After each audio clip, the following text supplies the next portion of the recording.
Welcome, everybody. How are you doing? Glad to be with you. It's been a while. Thought we'd share the rainy jungle with you, give you a little bit of backdrop. Yeah, coming at you from Panama. Glad to have our best fans in the form of Chippy Chongi. Glad to have you in the house, and Des Los Lega.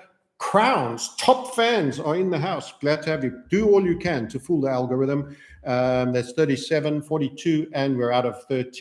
So glad to be with you. Let's get on to the charts and start talking about what's been going down.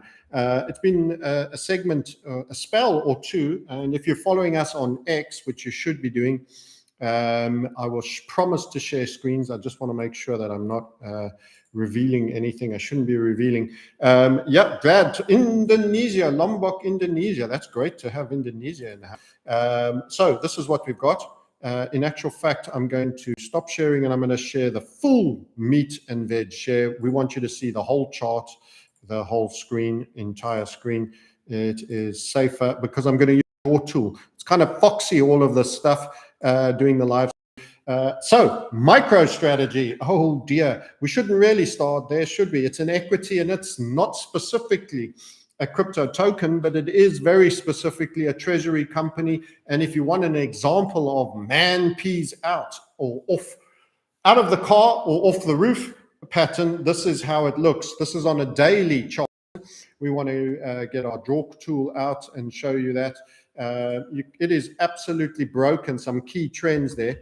And you can see that this is generally not good. We did highlight some time ago. We were probably... So we've been good and bad. I would say we're pretty average this general crypto market because it's been a pretty weird and average market. You can see this break here for strategy was the beginning of coming out of a long trend. Let's increase the view on that, get it a little bit bigger. And you can see that strategy has clearly been suffering for a spell. If we go up to a weekly time frame, on strategy. This is essentially a treasury company on Bitcoin. Yep, a treasury company on Bitcoin. Let's wipe our face. You can see this channel is broken. This channel has been standing for quite some time and it has broken, and it has broken badly. So you should be thinking this could be the end for the up move. You had a top out there and we were watching this coming down. It wasn't looking great. And then there was the October the 6th day. There was an anonymous guy. We'd love to credit him because it's not our idea. We shared it on Twitter, how October the 6th might well have been the high. That was at 126. By the way, he said that in 2023. So here's our MicroStrategy line, and it seems to fit pretty well for Bitcoin as well. Let's take some of our lines off. You can see how it's gone there as well. This is a bad throwdown. We were highlighting that Bitcoin was underperforming to gold and that was breaking, and that has been part of the contagion of it. Now, we've also said many other things like it could go to 150. So we'll reconcile all the things. Remember, you hold views in all directions and you let the market confirm. And then when it confirms which one it's doing, you let go. You have opinions that are softly held. Why was the 150 allowed? And is it still possible if we are in a bear market downturn? Lots of questions people would have about Bitcoin, and they're all quite reasonable ones as far as I'm concerned. So let's go and talk about even the points where we've said this could go. Very small shoulder. It wasn't a beauty queen and it's not an HVF. So it is lower probability, but in bull markets, these things happen. That was the upside that gave a confluence in and around the 148.49. That was the pattern that gave that. Can it still happen? When does an inverted head and shoulder get invalidated? It gets invalidated on the low of the shoulder. That's way down there. That could be, if you were asking me where the bottom, if we're in a bear market, where the likely bottom is for Bitcoin, well, it could be zero. They could be done with it. It could have served its role, but that's not my primary thought. I would imagine 31, low 30s. That would run this and invalidate this particular pattern. 31 would be very uncomfortable for MicroStrategy. And in terms of hedging for a demand-destroying event, MicroStrategy is my chosen hedge for bad things happening, the AI bubble going on. Remember, it hasn't. Bitcoin has not had to survive the worst of a tech sell-off. It had CV19, which was a 37% pullback, but it did not have the massive dot-com boom, which was a 74%, I believe, 74%. It could have been 79%. I'll have to check it again with the NASDAQ pullback. And it didn't even have the great financial crisis pullback, which was around the 40s, 50s. We'll have to double check on that. So Bitcoin, if you get an AI contagion sell-off, and there are certainly vibes around this in the TradFi world, CDSs, that's collateralized debts, securities that are hedging for Oracle's failure to perform on its debt. They've raised an immense amount of debt. All of these things will work against the AI boom, and a lot is creeping out. NVIDIA did the results, but it is stashing a whole bunch of sales in inventory that becomes accounts receivable in the future, and it's being treated as such sales. That's very similar to the car dealers when the car manufacturers that forced the dealers to take excess stock just before reporting, and their lots would be filled with cars because the parent company said, "You're having these cars, we need to show them as accounts receivable," which technically treats them as the company, the parent company, has made a sale.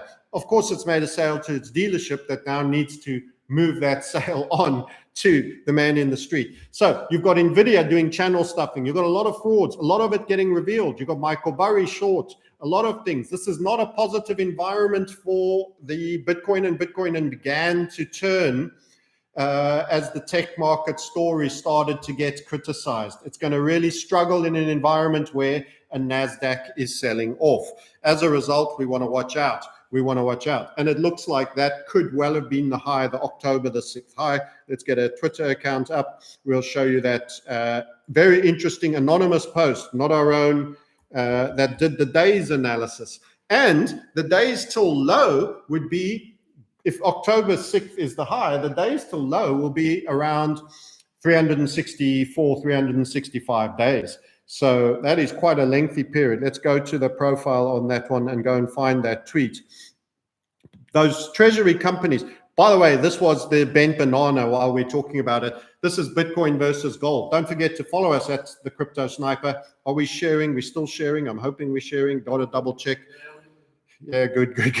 It doesn't highlight the screen to show you. You always have this paranoia that the comments are lighting up. This was the beginning of a real break. The bent banana is the degree to which the highs are failing to make new highs. The very highest point was 40.7 ounces of gold to secure you one Bitcoin. That has turned, and this has spilled a lot more since I did this chart. We'll bring up a fresh one, but key levels are being broken here, the grind lines, the gold versus Bitcoin. You are now in the gold epoch. Physical money is being prioritized. Yes, they were advancing the digital agenda, but most real big money, the institutions, the governments, the central banks, they aren't fooled by the coming digital Ponzi that they want to bring upon you. They are buying gold more than they are buying Bitcoin. But there's a lot of cope going on. There's suddenly all these announcements. So many people are buying Bitcoin. Rapper called Dread or Judge or whatever the case may be, he's buying 500 million. I didn't even know he was worth 500 million. All of these announcements, the Saudis, everybody else, El Salvador, they're all announcing that they're buying. But unfortunately, it's not really looking that good. Here's something that's a little bit of a worry on Bitcoin. So we're talking about Bitcoin, has it topped? And many people are already, it's a popular opinion apparently. I tweeted out unpopular opinion. I thought unpopular as in not liked opinion. It's topped. I didn't mean uncommon. Other people have already called this, and there's quite a few influencers that are talking about it, and I think they may well be right. When the mem pool is effectively at zero, it's often highlighted quite a choppy time. For Bitcoin along the lows. So you could be at the top. And I would probably say, given the price behavior, this is disproportionately, this is very, very bidless fall. It's a very, very bidless fall. It's not super extreme like over here, but it could build up to that. There is a feeling that this is a rollover to me. I would suggest that it's a rollover. The next key level that we had suggested after, we had the number of key levels, you know, the 108, the 100, the 93, then you had the 86. The 86 has now just been run, and it's an important one. Let's drop it down and show you why that was an important one, because 86 was actually a neckline. You might get a bit of bid support for an ugly bottoming structure. It was very ugly. We didn't put it forward as beautiful. You've got a key level there that's just been run. You've got a little bit of a shoulder and a head and shoulder here. So there you had a kind of a head and shoulder, and then you had a sort of W bottom that couldn't quite get going just before it. But in the end, it broke and it performed. So it made this level kind of key. That's the 86. You've touched it and you're getting a little bit of a rally, and it's been very hard down for most of it. Little zig and zag as you went through the 93, and now you're down at 86. This is, it's ugly. This was a type 3 falling wedge. We also said you may be lucky, but if it goes down, it's going to be a kill shot. As a warning, we warned, if you didn't break to the upside out of this, it's going to be a bit of a kill shot if you spill through here on a type 3. And that is pretty much how it's been. That is an exceptional sell-off out of a falling wedge. The high was that October the 6th date. The October the 6th date, which is 1,064 days. The person who did the work, not me, can't take any credit for it. Let's see if we can still get down to that one. How far down it'll be in the mix. I don't know if it's been retweeted any. 1,064 days between highs, ending up in, and then 364 days, 365, 364, a year between lows. October the 6th would be the high. October the 6th would be the high. And so far, it's looking good. No one can explain why there's so much whale selling. Well, of course, grayscale, if people are rushing for liquidity, and Bitcoin might be one of those things, is very liquid, and also that goes down, you want to sell it first. You're not going to rush and panic to sell your gold shares. You're not going to sell your house. You're going to sell your highly liquid, high beta Bitcoin first, and that's what's happening. So grayscale is seeing sell-offs, and more people are walking out of the room. They were one of the first, but they're no longer the biggest. That's our rapper boy. What's his name? Drake. How much did Drake spend? $600 million on Bitcoin. And if you believe that, I've got a bridge to sell you for $600 million. But, you know, never doubt what you see on the internet. You know, the only truth internet. Who knows? I'm looking to find those days calculation. Michael Saylor has been doing a lot of shilling, and Max Kaiser's become very, very busy. He's become very, very busy. Saylor, Kaiser, this billionaire just lumped 90 million. 90 million. There he is, strutting away from his jet like this. I just spent 90 million on Bitcoin, man. Yeah, and you could have got a whole bunch more if you'd held off and bought a little later. So it didn't seem to be working. This is a bit of a repeater type profile that's always doing shilling for NSA token. And of course, Michael Saylor, he's got experience in dumping markets for billions before. So let's see, how much further do we have to go through this feed? It's interesting to see. I'll come back to you on Bitcoin dominance. I continue to expect the Bitcoin dominance to go down, weirdly, even in a bear market. Why, you might wonder? Why would it continue to go down? This was the warning, by the way, in that falling wedge. The downside spill variety of the structure could be a real kill shot, so hope it pops to the upside. You didn't get that hope. It's down. And I think the tenuous situation generally in tech is contributing a great deal. We were warning, and this is the chart I wanted to show you. We were warning there would be a third wave of selling to come in here just to finish the falling wedge. And that certainly materialized. You were up at 98 there. This is our friend. That's his ID. We can't pay him tribute. He says 2015 to 17, 1,064 days. That is all-time low to the next all-time high. So the recovery to a bull market, 1,064. All-time high, 2017 to 2018, 364 days. So almost the calendar year, but for a quarter of a day or a third or whatever it is. And there's another 1,064. This was posted, believe it or not, great simple time analysis, really, 12/12/23. So that was 12th of December in 2023. And what did he say? Your top is 16th October 25. That's what he said. So we revert to the Bitcoin charts and let's see what he said, how accurate it is. What day is that? October the 6th. If you look at the black tab, that is a nailed on call. So if we go back to that and we say, well, when's the bottom? 364 days from October the 6th will take you, it depends whether it's a leap year, but you're probably looking at around the 6th of October in 2026. So that's going to be a nasty old sell-off. And this means you could have a year of Bitcoin going up and down, but going more down than up. Remember, rallies can still be strong and violent and very dangerous, and they can have everybody bouncing back in. So where's my main bias now? Because we said, hey, there's an inverted head and shoulder here for a 150 for Bitcoin, but it's not been our favorite token for this period, except in the very beginning when we were Bitcoin dominant. We then pivoted once too early. We'll go to the Bitcoin dominance and then a little more a little later. What can this still happen? Well, this pattern only is invalidated at the low there, and I'll give you a value on it. But that doesn't mean it's strong and very reliable. It can perform, but it doesn't mean it's strong, and it doesn't mean Bitcoin can't come all the way back down. So I would not be holding hope on the 140, 150 as part of this cycle on the selling that we're seeing now. Personally, I would bias to the cycles turned October the 6th was the high. That would be my primary bias.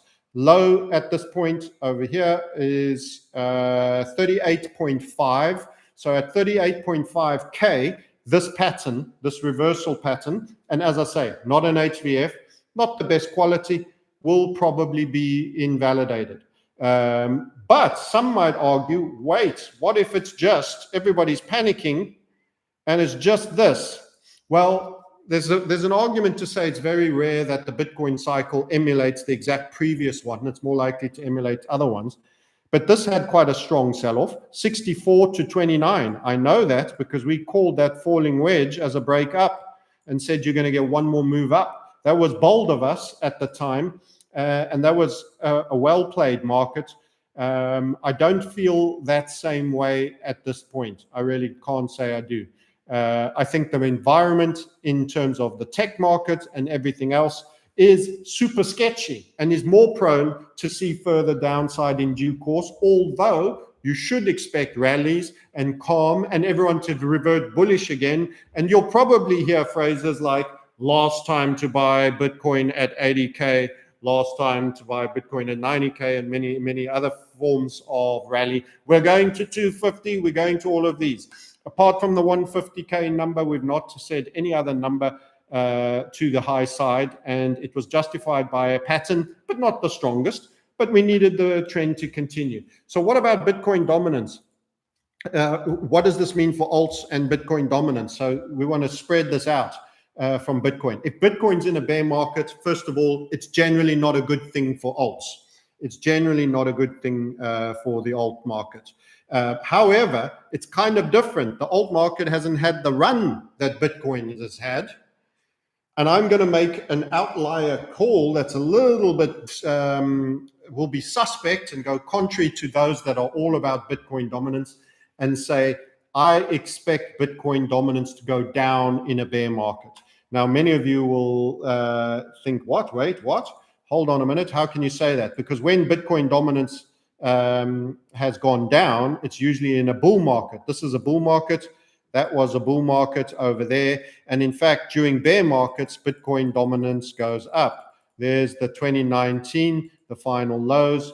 Here is the bull market all the way to the top over here. Why will it go down in a bear market? It should. Well, you'll notice that this whole time frame has lasted, the cycle in terms of Bitcoin dominance has spread a little bit. Here you go, you're in a box here. At this point, we were Bitcoin dominant and Bitcoin long. After this event, we got fooled and we said alts are ready to start running. We were too early. and inaccurate. It continued, and we repeated that message here. This time, I think we've got it right. And despite the fact that you're now in a bear market and you haven't had much of an alt run at all, apart from certain select tokens, this is showing that Bitcoin might be more vulnerable in percentage terms in this bear market than the mega market cap alts. Those are the things that most matter. It doesn't matter that there are some totally irrelevant micro caps that are going to go to zero, that'll lose 99.9%. They aren't big in number. Remember, this is all about coin market cap. Bitcoin will be measured mostly against its major peers, market cap.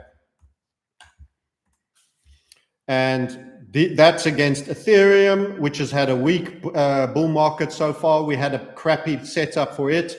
It's still valid and hasn't been invalidated. We'll do that with you, Ethereum. We've got to check in with XRP, some of the others. Looking at the percentages down over the last 7 days, you can actually see that Ethereum's doing better, Binance is doing better, Sol is doing better, Tron has run up to 8th position. When we first started warning people about Tron, it was around 16th.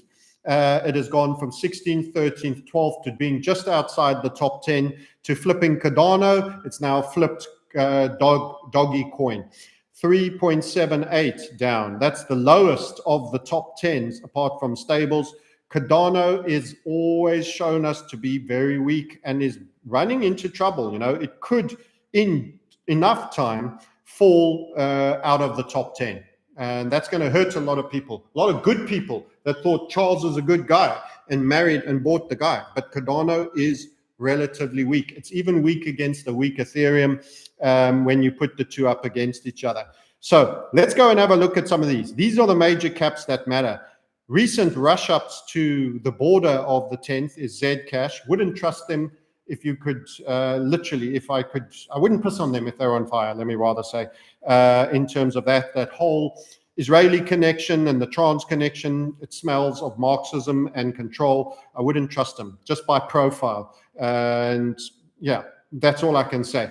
I am expecting, however, that Monero has shown relative strength against Bitcoin recently, but also selling off, down 11% in 7 days. Still not good, but it had been moving a lot higher when that 11% came. Zcash up 40%. We have to accept that. 3.3. I think it is a shilled, controlled hangout that has real trapdoors and backdoors, etc. in it. But, you know, that's just a suspicion. I don't trust certain things and certain people. So overall, this is, for us, a breakdown of the rising wedge. We've said Bitcoin dominance will go down, and we'll continue to say that. We've said the Bitcoin dominance high was here at 66%, and we continue to say that. We were wrong when we said it there. It got taken out. We could be wrong again. This is longer, deeper, and actually this points to a worse Bitcoin market. I don't want to hold. If I had to hold a token, seriously, I wouldn't hold Bitcoin during this period of the bear token. Many of you will be saying, well, surely you would hold a stable coin or a Pax Gold or a stable 2 gold. That would be first choices. But if you had to hold a token specifically, not something that is pegged to gold or the dollar, which would you hold? Surely it'd be Bitcoin. My answer is no. Bitcoin is not the token to hold during this down bear market. And typically it has been. Typically it has been. In bear markets from 2000, for example, and 18, that was the high, December 2017, the beginning of 2018, that entire bear market, you went from around 35% dominance right the way up to well over 72% dominance. That told you that Bitcoin, if you had to hold a token, not a stable coin, that was the best one generally of the major names. And it was the same in previous cycles. Generally, if you had to hold one, it was Bitcoin. And of course, the bull markets were where the alts fired up and really, really ran. That was a great alt market. This was an okay-ish one. And then you got the big lengthy stall box over here, thanks to FTX, 3 Arrows Capital. And then from the lows that were around 2023, when was our absolute 15K low? I must check that on Bitcoin. Around somewhere here, you started to get the Bitcoin move to the up, and it dominated. And we never really pivoted strongly to alts. I think Bitcoin sells off. Concerns for treasury companies, concerns for the amount that is held in ETFs that can be easily liquidated, concerns once Strategy and others like them become forced sellers, what will happen on it, and also general long-term concerns that supposedly there's nobody looking after this thing, but you got the threats of quantum and all the other aspects that are coming along. So let's have a look at some other alts and talk about those. I am also watching your comments, so let's just check in with the comments and stay in touch with you there. Let's get it up. I can see all your questions as they are coming. So we're going to start probably with XRP. So XRP, we still have at some point, and we have tried to stress, doesn't mean it's this cycle that it will make 19.35. Nothing's changed on that call, by the way. But the point of the matter is you might have to sit through something pretty ugly and wait around for the next major move, or it might come quicker if we have a crisis and they roll out CBDCs. Various other things may occur. Remember, they don't want you getting wealthy by virtue of the new inflation of the new system. They don't want you to get wealthy. They need you out. They want to make the money. They want to be part of the wealth transfer that is going on, and you should always bear that in mind. So sometimes bearish news could be long-term or medium-term bullish. The flush out of the existing hands is occurring on XRP. So let's show you the draw again on this. Where does the number come from? In HBAR method, we trust. This is a higher standard of confidence that we have typically, and I still expect that this event will occur, although you are watching this right now and it's the worst possible feeling and environment. That doesn't mean I am holding it throughout that bear course. You might also recall that we had a event where the 3.36 was made as a localized high call by us on XRP, and it's not really recovered meaningfully since then. It's been in a holding pattern for quite an extended period. So let's throw that draw on and just tell you we stand by 1935 as a target for XRP. However, it is not looking like it will be uneventful journey and an uneventful journey. There will be a few more bends in the row on the way. Here was the triggering event there. Inside that, we were long there. We got out at 3.6 over there, and you only went marginally higher to around 3.4, and you're now in a sell-off. And I will show you on a lower time frame where I think that sell-off goes. There is your log scale. It's a lot further away than it looks, $19.35. Just to make that point, I'll just remind you what log scale does to charts. There's your regular scale right there. That's percent, sorry, regular scale. So 19.35 is a ballsy call. It's a ballsy call on something that is selling off and is already heading to be below 2. But nonetheless, it's one that we stand by. There's the 19. You see that? That's how big a call that is. But the structure is good. So for our confidence, we see that there will be real pumpermentals. If they're meant to be happening, there will be. But all things can fail. HVFs on big time frames, very good standard of occurring. So we reassert that shout, even though it won't be feeling very much like it today. So let's have a look at the shorter term structure. What's happened? There's an inverted structure in HVF method parlance that is now happening on the XRP. We did this draw for the community. We discussed it when we were saying we're done with this. We don't trust the crypto. We think the market is done. The bull market is over when we were talking earlier on in the week. And XRP as a whole, this is what it's doing. How far is that target? $1.30. Now, I want to say quickly in that environment, while we just turn some of the other lines off, $1.30 is not necessarily the final target because this is the first in a new trend. So there could be overperformance. That being said, there is some form of a grind buyer. I mean, there's like bot buying going on here all the way along the lows. Eventually this thing will have its day.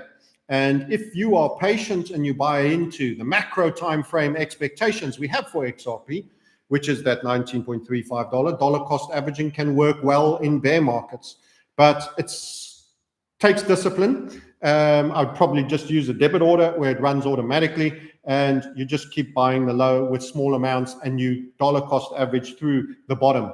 But this could get worse. A little bit of a broadening signal. We will get a rally. Where's the rally likely to occur? 190. I think you're going to break the $2 and you're going to do 190, then you get a bounce. So at some point we do this, do that, do this, and then once we've run that level, we could get some form of a bounce before possibly continuing lower for longer. So we haven't even started to have the tech crash, if there is one to happen. And I think in my view, I think that's probably very highly likely in terms of the bank's ability to continue. So an inverted HVF with a target at 130 and a pause point at 190, which could see a rally at 190 before further bad news could see real plungementals to 130. And we've also said we don't become buyers at 130 because there's still scope for harder grinding out. So pretty disappointing for XRP generally. Pretty disappointing for XRP, but that's how it is. This is the market you're in, and that's what you do.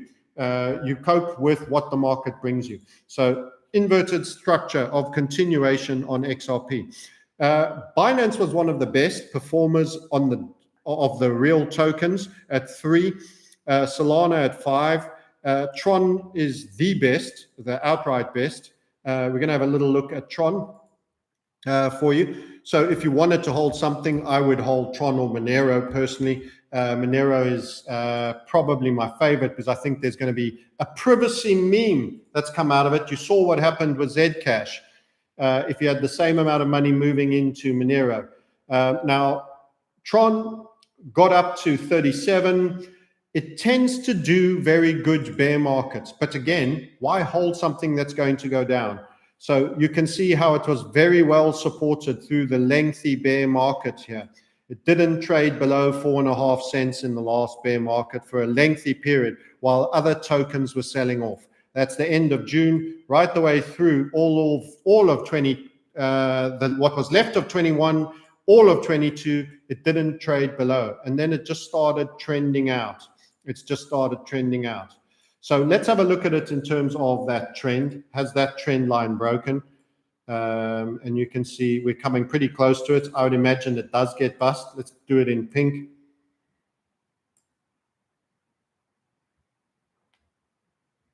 There it is.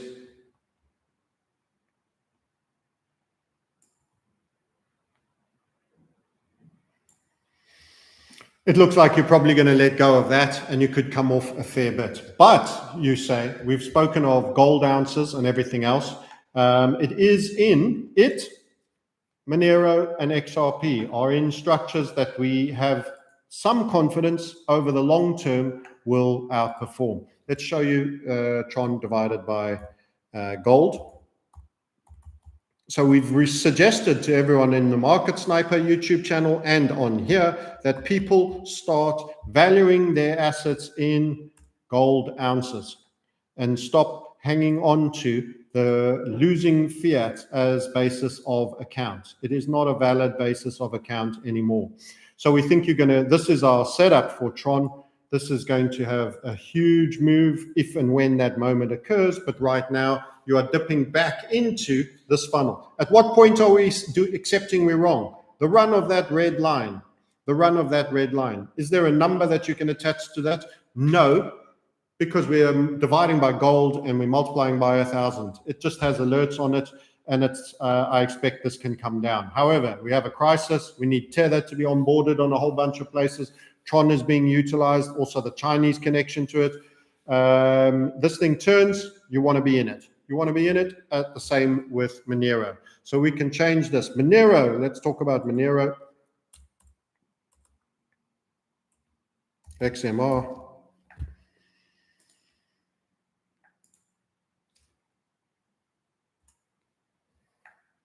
Similar structure,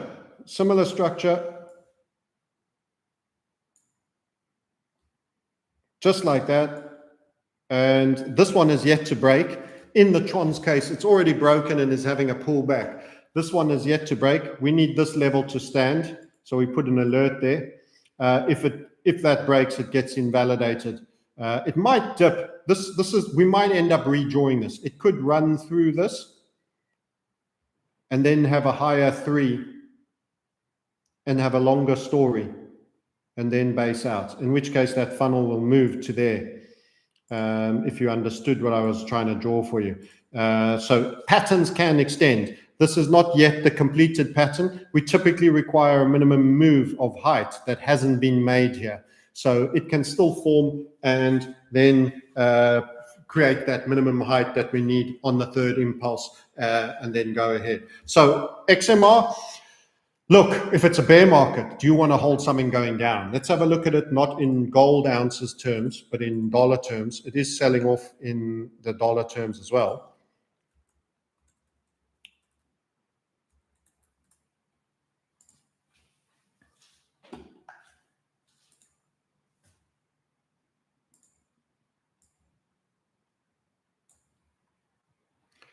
We need to remove these localized highs because they spoil the perfection of that to do the draw.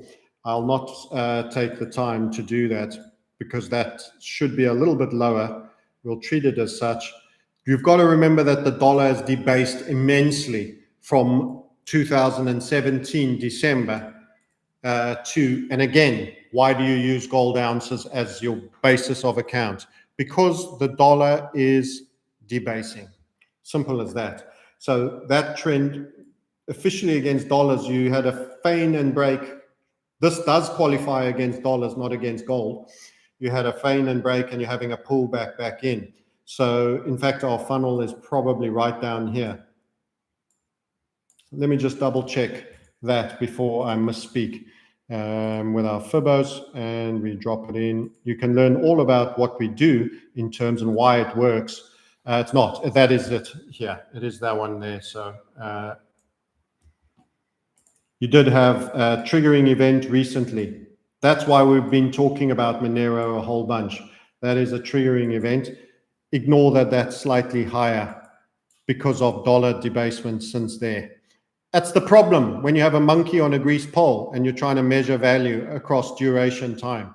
It's quite a lot that's changed between mid-2021 and December 2017. Quite a lot of debasement took place. So that is a triggering event against the dollar, but it's pulled back into the funnel. We call that our first phase, break and feign back in. That's where you are on Monero. So what do you do? What do you do? Non-advisory. Can't tell you what to do. For me, stables and tethered to gold are where I'm at. Very few things look of value. However, if I were to hold one token, XMR would be it. If I were to hold one token, XMR would be it. If you wanted to hold one token, that would be it. Because this could turn and move even in a bear market if a lot of money is running into privacy, and that would be money for a reason. So let's have a look at some of your comments and questions that are coming out of that. This is the greatest time for crypto in the world, ×4. XRP XAU still looks like it's flagging. So the same test that I do for XMR, we can do also for XRP. It is in a pullback flag. It is also in a macro breakout. Don't get me wrong. This is a bear market, so it's kind of confusing because there's multiple time frames of analysis. So try and see if you can understand this with me. It's confusing. What you're essentially getting is you're going to have probably a period contractionary market in alts and Bitcoin. And I actually think more so in Bitcoin than the macro cap alts. And that's where I differ from the Bitcoin dominance guys. If we do XRP here, XRP has already triggered and it has lots of time to make its target. And it will have periods of surge and periods of pullback. So it is in a little bit of a pullback phase. So in the gold analysis that we did, So just coming in from your comments, let's jump in and draw it for you again. This one already triggered, it triggered early. And it's coming back to its fat funnel. Now, someone was suggesting it's a flag. It can potentially be continuation flag. That's what he's saying. It's a good comment, by the way. We can make it fortnightly or even monthly to get some more detail in there. That would be it. That would be it. So it's coming back to the funnel. Break fade. The difference by stage is that it made its first interim, which was a number that means nothing. Okay, but it was basically around 3. And the exit we took was 336 in there. And that's when we stood back from XRP. So people wonder, you said $19, but you're not in XRP, because our time frame for allowance keeps recognizing that there are great moments to be in XRP where you absolutely kill it and you get a major run. And then there's long periods where there aren't great moments, even if it ends up delivering what we expect it to deliver at $19. And the problem is you tie up margin, you tie up capital, there's a cost of carry. Your time frame that you trade to, mine is typically daily. It's between the 4-hour and daily. I am not a monthly trading guy. I'd love to tell you I could set and forget this. If I was going for a holiday for 3 years, maybe, and I was never going to see an internet connection or anything, then I would set and forget. Never mind the journey, I don't need to see it. As someone who's watching the traditional markets consistently and the crypto markets and required to comment and create content on it on an ongoing basis, if I see something that's going to go down and it's going to go down more than just the morning, the week, the month, then I don't want to participate in that downside. I say, well, it's up to me to make sure I get back in. In terms of HBF method, by the way, from after it crosses that green line, in fact, when it meets that green line and any point that it dips in, it becomes a buy for those that missed this grand move. So for all those that complained and they missed it, your buying opportunity is coming. The question is, will you do it? I certainly wouldn't do it with any leverage, but you could buy and invest, but you might want to wait until you see a little bit of a sign of some bottoming. You've had a few fake rallies that have sold off and made a new low, some rounded bottoms. Loss in volatility is another clue. That's how you pick your bottoms. That's how you pick your bottoms. This has been entirely for those that say you're not going to $19.35. That's a crazy call. In fact, it goes higher because it'll overperform. And by the way, dividing by gold, this will go from 0.5, you can see it's at 0.5 now, to 10. 0.5 to 10 relative to gold. So its current valuation to gold is less than half. Don't forget I've multiplied by 1,000 just to remove all the leading zeros as well. And it goes to past 10, 10.65. So that's actually around 21 times. It's going to outperform not the dollar, but in that surge, gold. It's going to outperform gold. And I don't give that away easily. Gold is a harsh taskmaster. Who knows what gold will be when this is making 10.65? Gold might not be 4,000 anymore. Might be 10,000, might be 5,000, might be, who knows? You guys can guess. So this is a multiple based on one of the others. Thank you for the super chat. Very generous 10 euros from Kai, CF3, CX, some fiat, not enough, tough. Thank you for years of ideas and views on markets. What are your thoughts on BCH? It's surprising during this downtrend. Great point, by the way. BCH is only just behind ZEC by market cap and has actually surprised. I don't know how much trade is going on there, but we'll come back and answer that more fully, Kai, when I'm doing the run through. So I'll just finish on XRP and one or two others, and we'll have a look at that. So that's a promise to somebody I must make sure I keep. A visit to Bitcoin Cash. Bitcoin Cash has been showing unrealistic strength, and that hasn't been the same for BSV, which I don't even know where it is by market cap anymore, but I think it's a lot further away. So for those that think XRP is not performing. Let me just tell you, it's doing exactly what it should be doing. It should have broken to the first interim, and it should have a pullback and pause at that first interim. It made that first interim at that point. It broke from very deep in the funnel. It crossed a very broad funnel. It continued to run and zip like that. If you weren't in it for the key moment, you didn't get to make anything. You've just had heartache, a little bit of a surge here. Most people wouldn't have benefited from that in truth. So you are now in continuation pattern stage with XRP on the big time frames. This is 100% compliant. It can come right down to our orange level here and just run it. By the way, remember log scale, that is in the middle. It looks weird and different because it is log scale. Okay, so that distance actually equals that distance. That's what log scaling does. Okay, so a little bit of a bounce and a pullback. And when it does then next run, it's not $2.31, it's 2.31 up from this half cent. It's not even a full cent, half this 0.49 value. So it will actually represent, to get to its second interim, the next major move, it's going to go 4.6 times what gold does over the same time frame. Okay, it's in terms of valuation.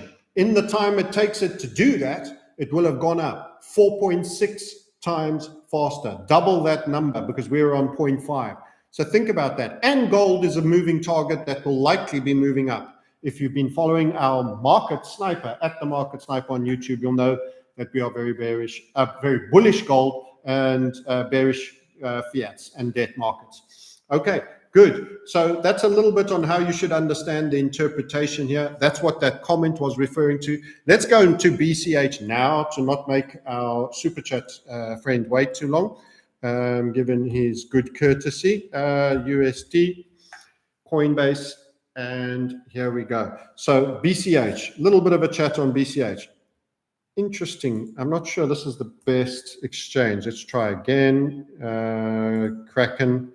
Do we get something a little bit longer? That's a bit better. It's interesting that BCH doesn't appear to be falling as fast as Bitcoin. Well, it didn't run up as far. So it's got less fluff in the price. It's got less leverage. It's got less hands.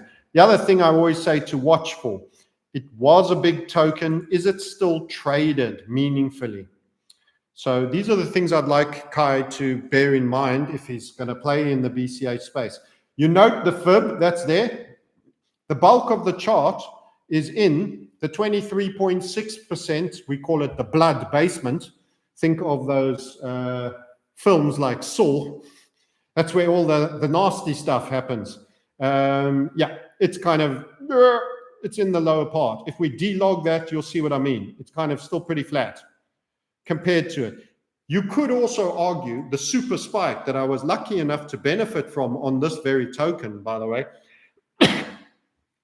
was extreme and was super hype. December 17, super hype. It was probably the last great alt market that we've had. And yeah, who knows? Probably a pretty tough taskmaster as the 100% mark. If we brought it down to more recent history, you know, that was a previous alt market high as well. If we had it there, it's not quite so bad. But, you know, it is cheating. We're making excuses because at one point it did actually trade that.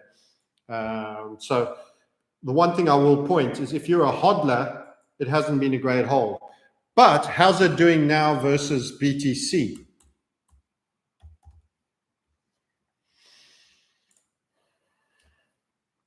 Again, not that great, as you can see.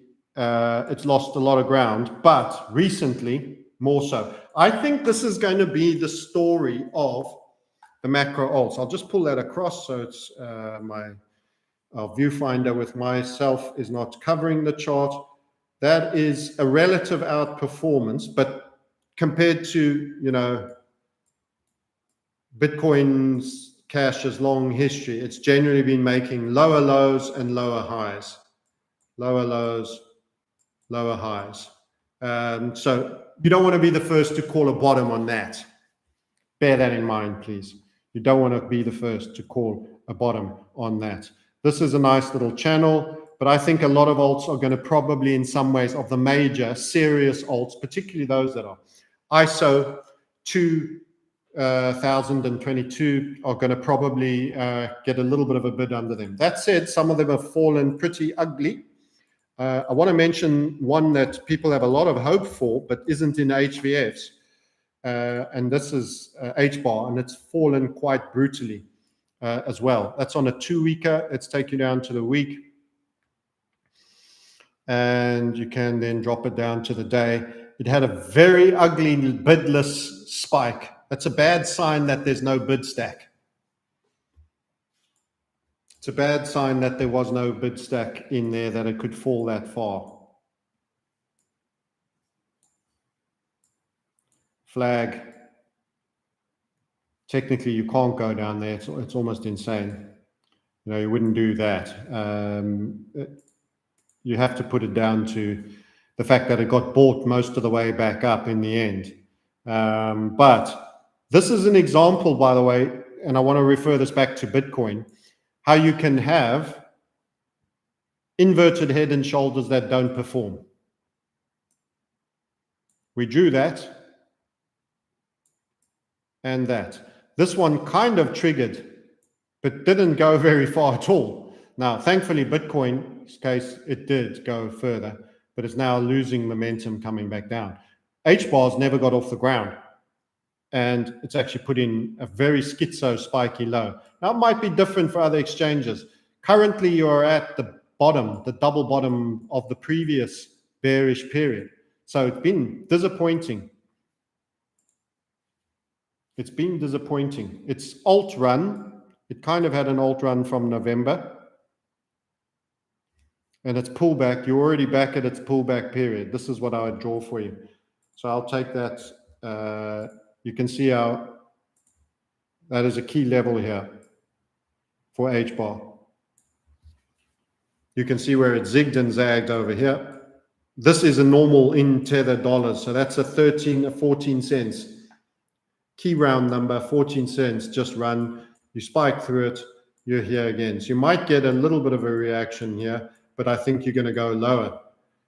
That was the depths of the lows before the November push, which also was the break for XRP, XLM around that time. That was the ISO Trump announcements on crypto. That wasn't the absolute low for the last bear market. So Bitcoin hit 15K here. And I think that was around December.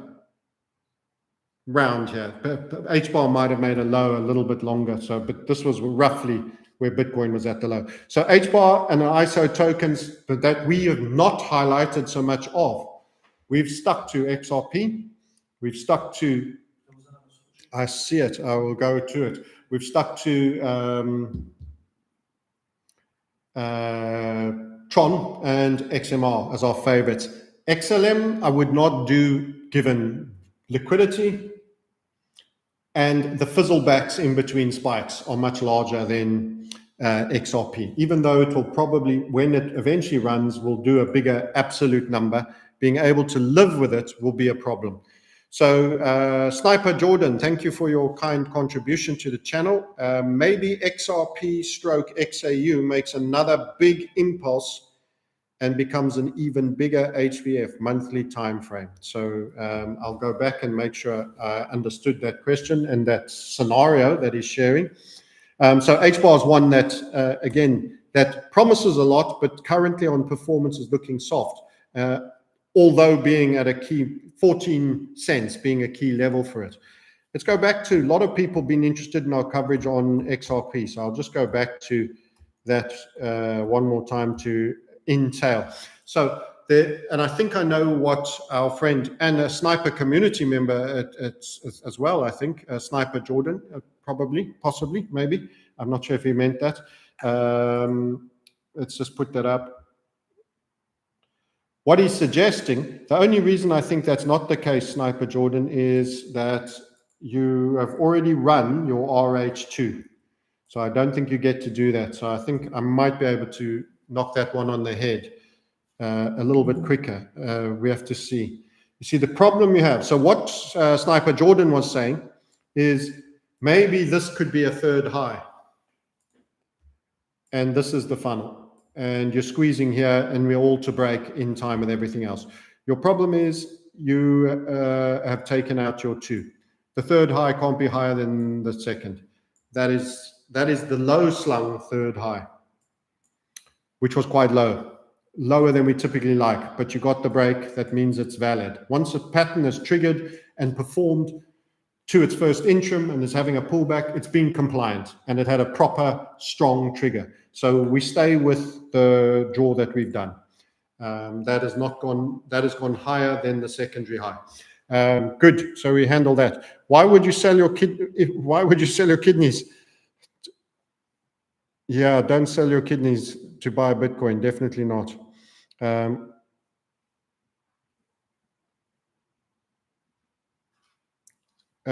Pleasure. I'm not sure I control the adverts. We just say put a little bit of light monetizing on it. We don't want it to be overwhelming and heavy. I think that sucks. So let's go back and have a look at Ethereum. You can't talk about the crypto markets and not deal with Ethereum to a degree. So we're giving you a full update. We haven't spoken to you in a while. So we'll run through a couple of the big majors. And what about the fact we've also said other things that people want to kick the tires on?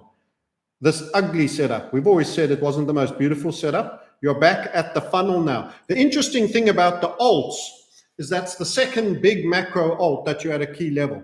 So on the third, XRP divided by gold, you're at the funnel level. The Tron divided by gold, you're at that funnel level. HBAR, you're at the 14 cents round number where lots of support occurred a number of times. And you had the level running right the way through. And you could see there was a key level. Ethereum has come all the way back to a return move after running its first interim over here. Now, we've said before, this isn't the sexiest. One of the reasons why it's not the highest confidence HVF structure for us is that it's a very long week winding up, needed lots of vuma and energy to get up to. It's what I call carported high. There's a couple of highs in there that are all close to the same level, and I put a line across the top and I carport that. We talk about base plating lows as well when the same thing happens. You had quite a brutal sell-off, and then this was a very rushed third impulse, up and down. So proportionality got a bit destroyed. It's not pretty, and it's been a big, bloated, slow second impulse. So is it a kind of pattern that I would be betting the farm on? No, no, no, no. We draw them, we call them ugly. It's not a beauty queen. They often work, they regularly work, in fact, but they also slightly prone to being less reliable in turn, and usually you get an eccentric journey path. And eccentric isn't always good. Eccentric isn't always good. It usually means ups and downs. So you're back in the funnel. This is invalid when you run there.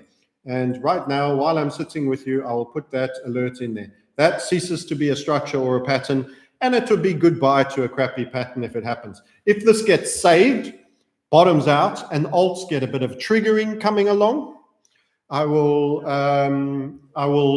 then say, look, it might be your cheap entry, and you're going back to 13,820. That was the number we mentioned on. It was a big number on ETH. That old market got started, and then the whole thing gets killed. And I do continually bring you back to the AI, the repo markets, and bear in mind, repo markets was 2019. I was sitting in South Africa streaming every day for people's mental health because I felt they needed it on our primary channel, the Market Sniper, during that period. And I watched Bitcoin, those that were in crypto, because we also had the Crypto Sniper, we would stream on the Crypto Sniper occasionally too. We saw Bitcoin plunge from around 10 or 11K after going as high as almost 14, right the way down to 3,999 or 97, depending on exchange. That was the effects of the post effects of 2019 repo issues. When you have repo issues, it's a major plumbing issue in the banks. And what that actually means when you have a major plumbing issue in the banks is that they're having problems. And that means they're going to dilute fiat and create liquidity, pull some tricks, and possibly take us into our surveillance grid system. So Dan the man, thank you for your kind contribution, Dan the man. We appreciate it. And let's deal with what you want to talk about. Any hope for ADA? So I have lots of empathy for ADA, guys. I have lots of empathy for ADA, guys. So just finishing here on F before I bring up the ADA chart. This runs this, that pattern is dead. Is it a high trust pattern? It's a low trust one, but it can find support in here. Would I whale in short right now on a couple of these alts that are all at key levels? I think they go down lower later, but you could possibly wait for a rally to short if you are that way inclined. Without method, I don't short. I use inverted HVFs. I have stops. I have known losses. I don't want to go to bed and have a liquidated account. People who get liquidated accounts don't do money management. They just don't have stop losses. That's a problem. That's a problem in high volatility markets. So the ADA guys, time to pour the pain on for our poor ADA guys and just pass on the bad news. This has been a very poor relative strength alt market. By the way, we didn't always say that. We don't hate on Charles or anything. We're totally dispassionate in our analysis. ADA in the previous bull market was one of the earliest and best performers. And we tell people that. The ones that move fast are often the best movers. Sol was this time round on that. I don't like or love Sol by any means. It's a VC thing. It's all, whatever it is. It's not about emotions, but the early movers are the quick movers, and that was ADA the previous run. That gave people some confidence. You went from 1.8 cents and you actually went right up to $3.15. That was a bit of an alt market for ADA last time round. No one can say that. This is just not even an alt market. If I was drawing on this time frame, the experience ADA, loyal ADA hodlers have had has given them nothing more than a broadening structure on a bear pole. That's your whole experience. Mini surges at best with long corrections. Mini surges, schizo, back up, little head and shoulder fractal on our splitter there. You see that? And in fact, I would have drawn that even on a lower time frame. You've probably made that target with the liquidation, and you're down at your liquidation dip low. So bad. It's so bad, guys. I'm sorry to say it's so bad. If you've hodled loyally, I'm sorry. There's no delight in that. A lot of good people choose good people, and they've seen Charles to be sincere, generally, and forthright. And I can tell you, it's not good news. It's not been a token. But I have been saying that, unfortunately, for a very, very long time. But it's not a message loyalists want to hear. You have a look at ADA, BTC, and I'll also do F, which is almost more relevant. And you can see this is your underperformance since the highs to Bitcoin. The only thing is Bitcoin's going to be going down a lot, but if you do it ADA F, and F is probably its closest natural rival, I suppose, if we were to talk about it like that. I want to make sure that ADA F, we have the biggest history. Not sure Coinbase is it. Let's try Kraken. Yeah, that's better. This is your problem with ADA's performance against a pretty poor and ordinary performing Ethereum over the last spell. ADA's done worse than ETH. This is your trend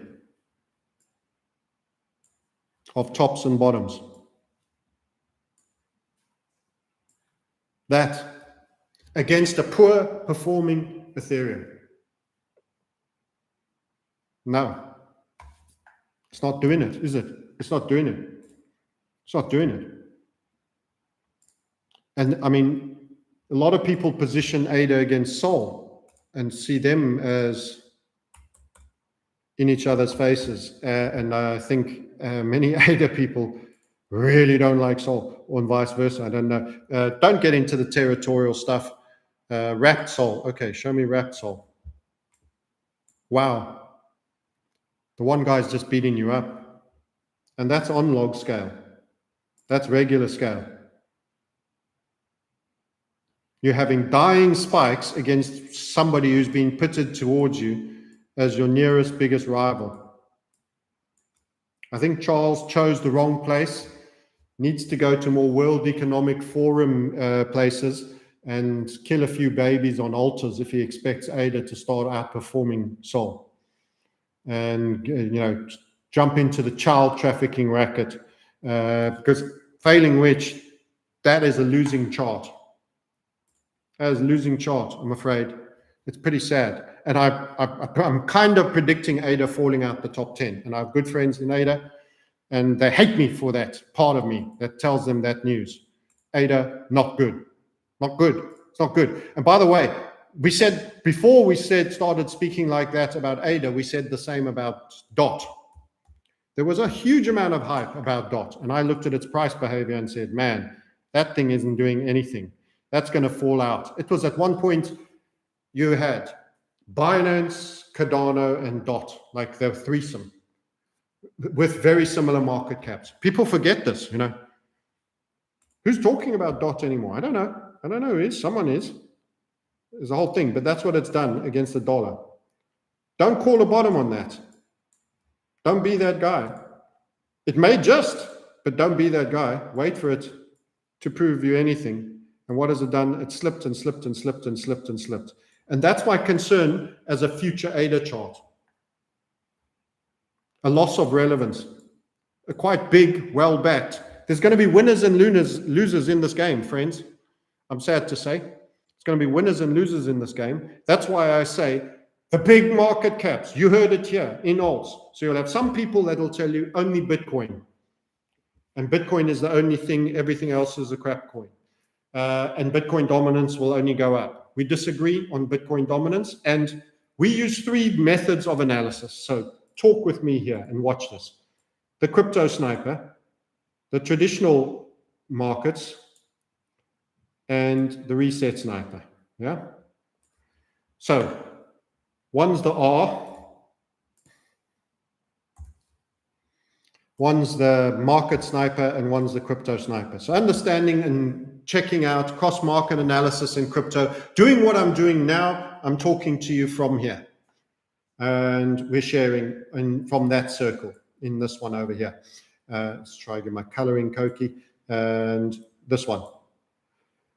With Reset Sniper, I'm going, where do these people want us to be when they're done doing what they intend to do? Because we're not running this. Things aren't random. It's planned. You get what I'm saying or you don't? Reset Sniper says they want a surveillance grid and they need certain champions. It's not going to be the one internet company. Yes, you have the one retail internet company, Amazon, backed by Rockefeller, bottomless overdraft, could make losses for decades and then eventually just own everything.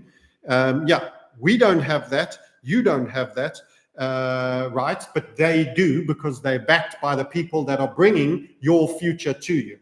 Okay, that's Reset Sniper talk. That's coming out of this circle. And the question I asked, knowing in spirit where they want to go, the slavery, all of that stuff, they're going to choose certain winners to do certain things by utility. Is it Bitcoin? No, it was the first, the slowest, the most expensive. I don't go to a race in a Model T Ford or a penny farthing bicycle. So Bitcoin, the most it could be is digital gold, or it gets eliminated entirely. So I'm not super bullish Bitcoin. Yes, it can go up and make 150. At some point, though, it could totally disappear. That could be the quantum. They could do anything. It could rug pull the whole thing. Hey, or it just gets wither on the vine, like a Bitcoin BSV is. Who's thinking and talking about it much? A few people will be. A few people are believers in it and think Craig writes Satoshi and whatever. Go ahead. There's that group.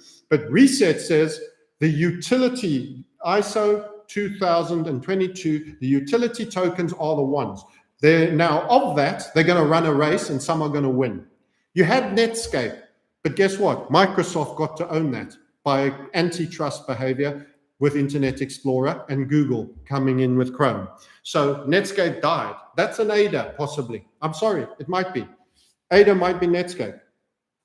Some of these are going to win and some of them are going to die. The key thing I see is, and I watch, who's winning And what are the markets by price behavior and the money flows tell me who's winning?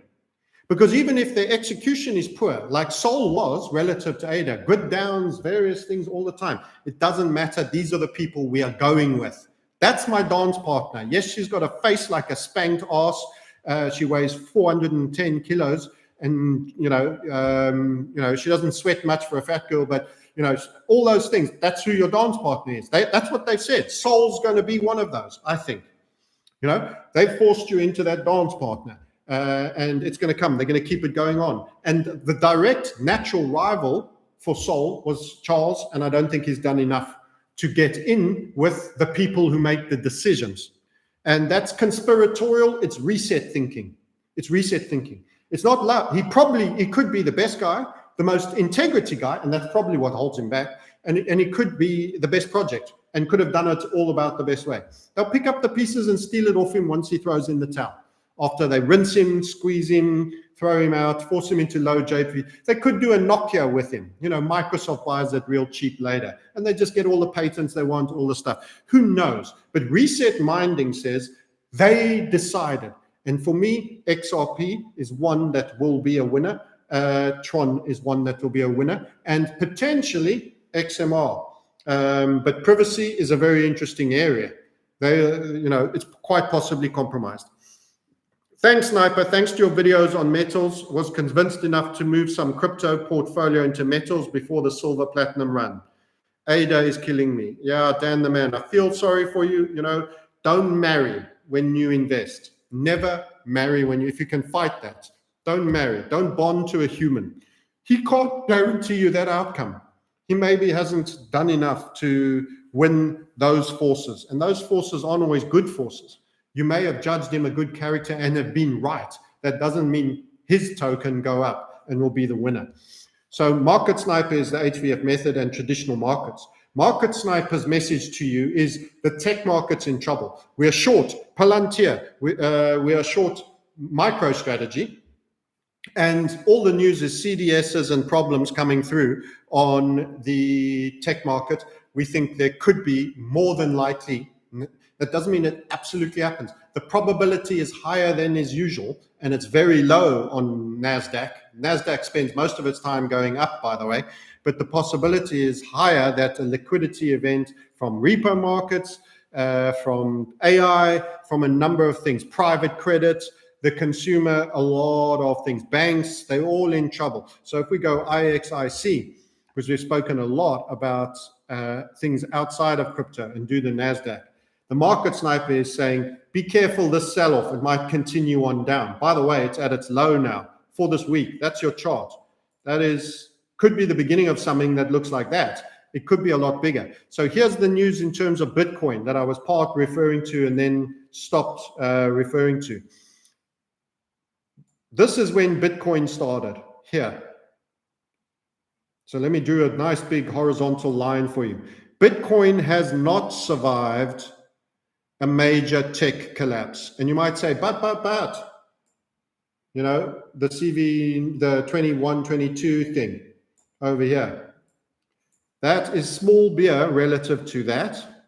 Hey, stop it now. And very small beer relative to that.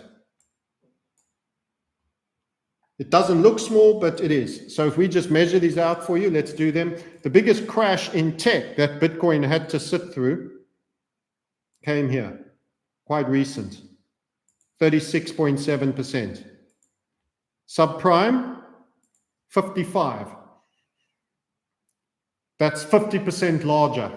Subprime is a 50% larger tech crash than what you've sat through, which was what? 36%.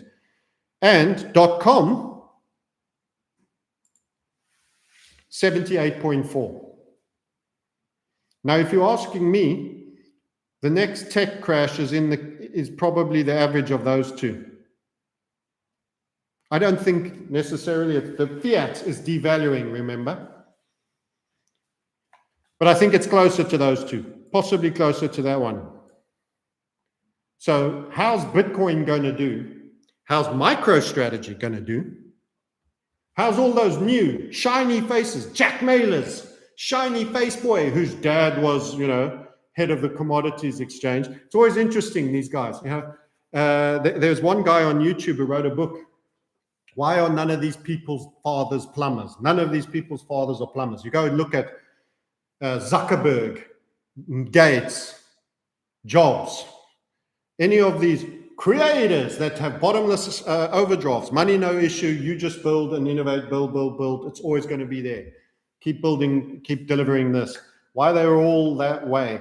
None of their dads are working class man plumber. No. It's interesting. Anyway, Mailers falls in that category. These new treasury startups. I mean, what a terrible time. Their average acquisition costs. I mean, Sailors is at about 74 going on 75. He becomes, technically, he's lost value, and he'll have a negative NAV if Bitcoin trades 74K. It goes below 74. If you trade 73.5, he's now in negative NAV value add, because the business is nothing really but a treasury company, a Bitcoin hodler.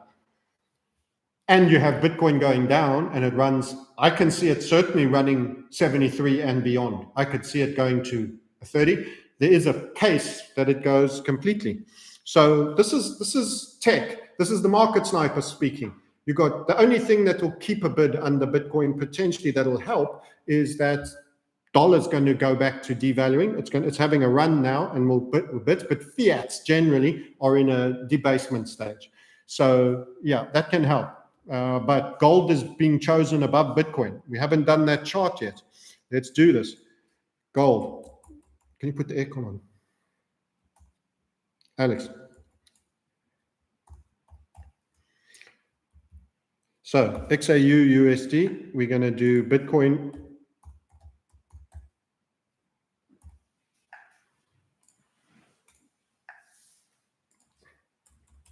This is a bad turn, and this is the epoch of gold because it's fiat debasement. The repression trade. This is fiat debasement. We changed epoch in 2020. This is the fresh chart now, rebased. You were at 40.77, you're now 22. I'll try to get decimals in there, and I'm going to multiply by 100. You're actually at 21.57. You were at 4,076. You're getting close to a 50% relative rebasement in valuations between cross assets.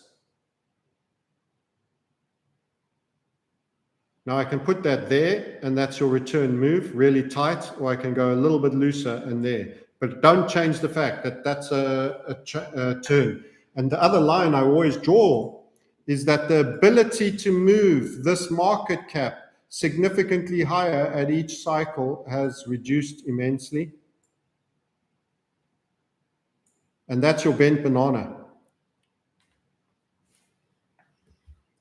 I'm on a crypto channel.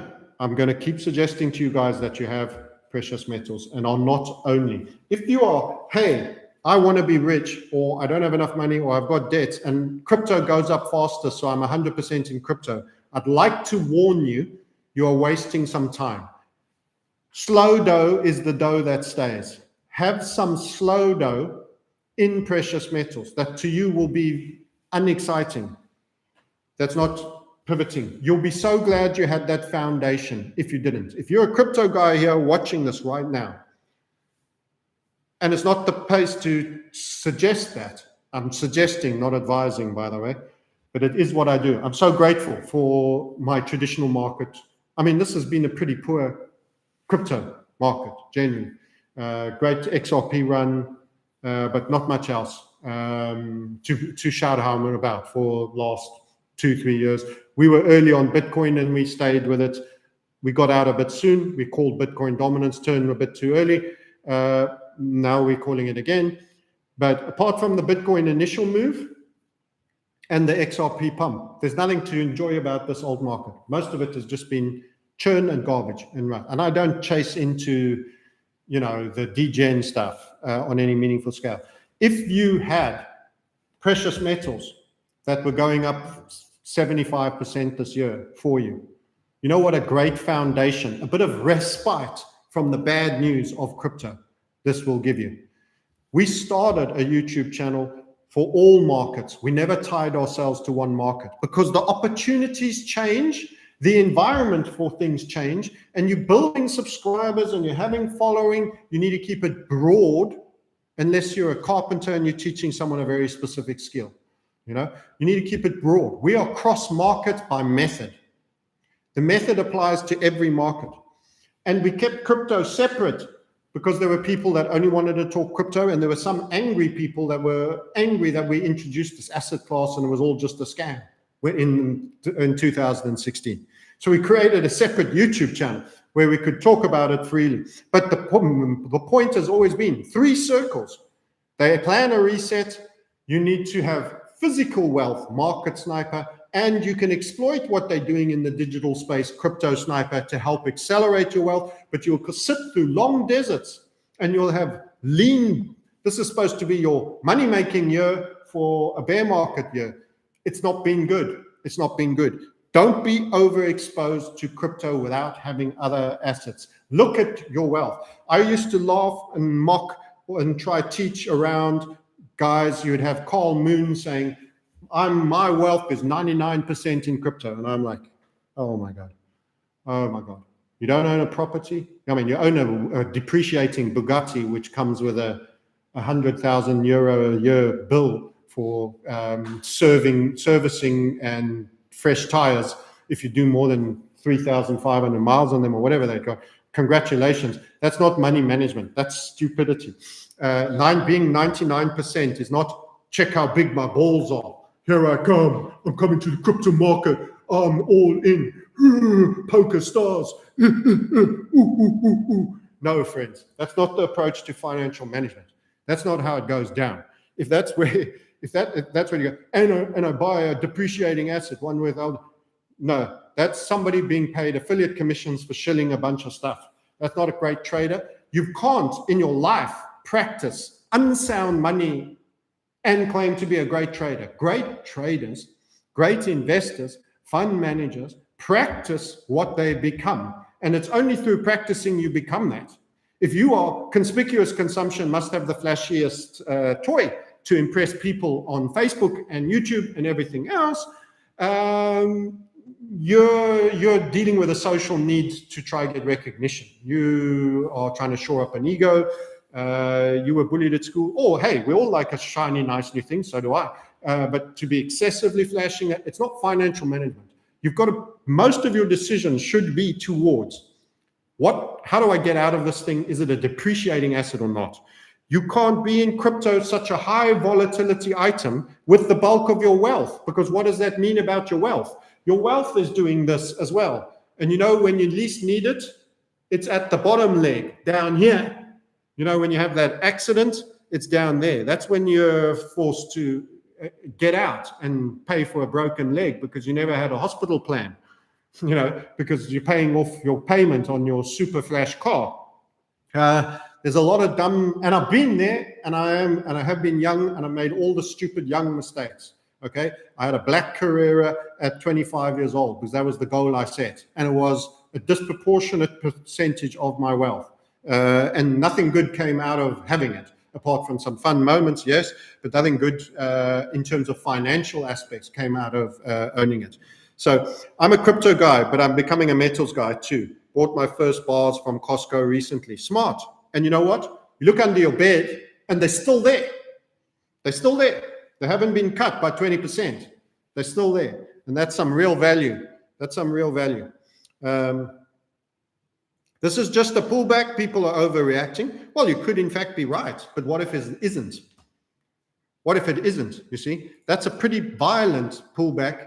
This is, in gold terms, a break of a trend line. It's not a pullback. It's a reversal of trend. This is what things that are no longer going up relative to something else do. And it's done doming on the highs for quite an extended period. So that should say, at least you should consider gold as being relatively cheap to Bitcoin and that there's a reversal going on, if nothing else. Could it just be a pullback? Well, we've said it could go all the way down and still make that bad inverted head and shoulders target. It could still do that. Do I trust that to be the outcome? This is it against the dollar, so let's go back. Well, you got a couple of shooting stars in there. Let's just go log. If I go regular scale, it looks more than just a pullback. It looks more than just a pullback. Again, even in this cycle, high, high, high, high, low.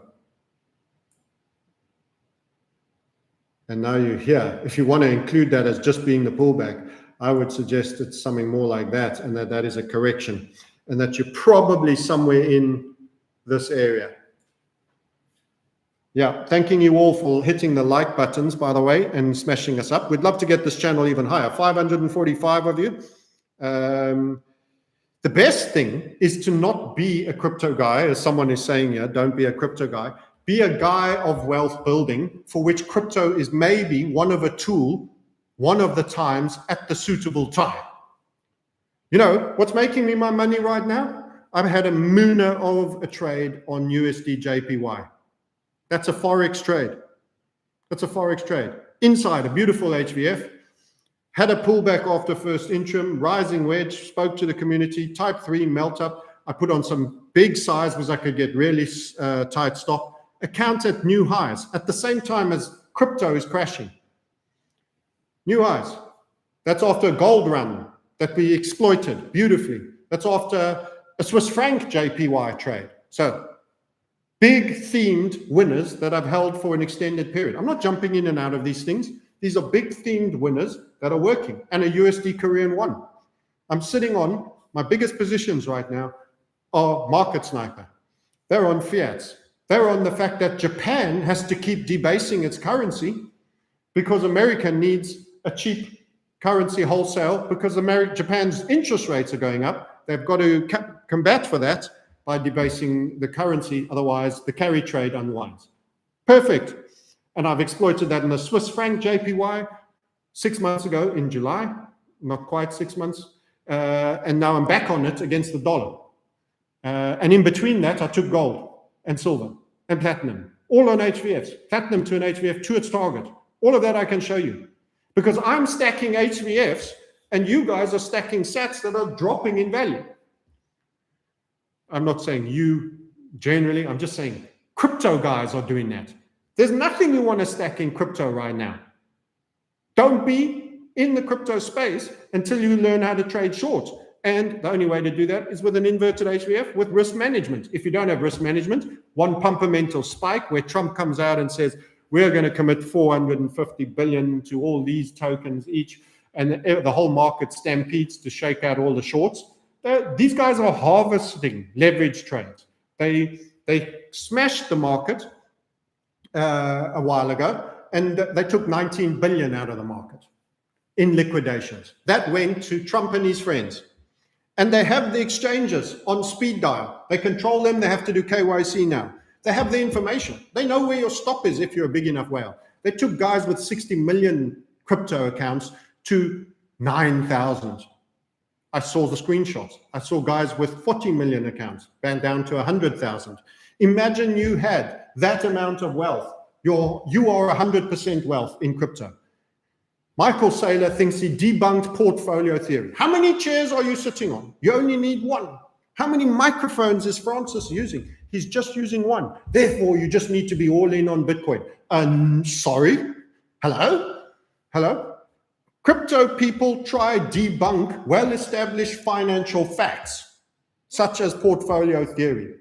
If you have everything in crypto, you have a very bad day when crypto has a very bad day, and you can have a very bad 364 days, as we've shown in a bear market.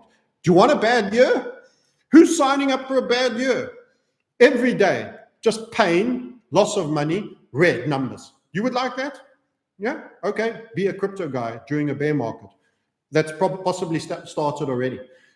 Portfolio theory is your emotional balance. Because you get fed up, you can't bear it anymore, you've had enough, and you towel chuck in a tantrum. And it's probably in the pain contest, not that far away or from when it starts to potentially turn. You know, you'll throw up on the 363rd day with next to nothing left in your account. and that's when the day things will get better. And you'll get a lot of false hope and X messages from Elon and Donald J. Trump and all the other clown influencers and rappers that bought 560 million. Let me tell you, that's bullshit. I don't think he's got 560 million to throw at Bitcoin. I'd be shocked. Sailor told you to sit on one chair. Yes, indeed. So portfolio theory didn't just get debunked. Slow is good. If you have a stable of horses, you have the plowing horse, the powerful cold blood that never gets lame, is tough as old boots. You whip his ass long enough, you get him going, he plods on, he'll go all day, hot sun, in the snow, he'll plow you a field. You have a racehorse, okay, you've got a good surface, clean-cut lawn, and you can win the race on the day, goes lame, a little bit skittish. You need a stable of horses, not the fastest horse. It's not always speed you want. When it's going down fast, you don't want that speed, okay? So that's portfolio theory. That's what crypto people need to hear more of. And this is the great problem I have with them. You actually need reset sniper. You need market sniper when you're sitting here on crypto sniper. And when they're in crypto, I tell them there will be some things that will outperform gold for a period. And that's XRP against gold. I've shown it to you. That's XMR against gold. I've shown it to you. It's TRX against gold. I've shown it to you. On balance of probabilities, can I guarantee it to you? No. But there's levels where I know that I'm wrong and that something's changed. And apart from that, there's places to put stops and there's entries to be made. And those entries are getting cheaper now and are going to make me more money when we eventually get in lower down. And I just have to be patient. Trading is about who has the most patience to be selective on when they engage. Crypto people, hear me now. That was an important truth. Trading is about patience in a safe place, not holding ADA, watching it wash out all your money. In a safe place where you protect the value of your money, which has been regularly got in. I've got into stables and gold stables on crypto regularly this period. It's been too skittish a market too many times. Protect what you have. Sometimes just staying in the game with a reasonable pot is the game. Don't let them wipe you out. Don't let them take you for more. Higher points of absolute conviction, which you can never have 100%, but on balance of probabilities. Those days are coming. This sell-off is good for me because it's lower that we will get in on all our best trades. And it will set up and it will show new support levels. It will go low volatility. It'll be rounding. My fear is when I come out and tell you that that's happening and that me and the community are already back in, you have no money left. You've had a 99% haircut. You've had a 95% haircut. You kept buying every dip when there was a first rally and saying bottom, bottom, bottom, all the way down. That's what's going to happen. You destroyed your account with leverage, or you held on and held a particular token that's on a loser's streak. That's going to have, just in investment terms, a decimating. They aren't all going to be winners. Guys, I'm sorry. They're not all going to be winners of the market cap. Like I've said, I've given you examples, of Netscape. And, and even if they are, Cisco, you remember Cisco? Well, it's not the same size company. It's NVIDIA's the star now. Cisco was the star last time. Sun Microsystems and Cisco were the stars in the dot-com boom. You don't know. In tech, in blockchain, in this space, this is a high rotation space. The new thing that does something really new skips over the old thing real quick. It's a very fast promotion, demotion cycle. So I really would encourage you, do not marry. Marry your girlfriend, make her your wife. Do not marry your crypto tokens. Do not marry even equities, and always have a point where you accept you're wrong and you close. And it's principle, and it's something you've sized that is not a decimation of your account.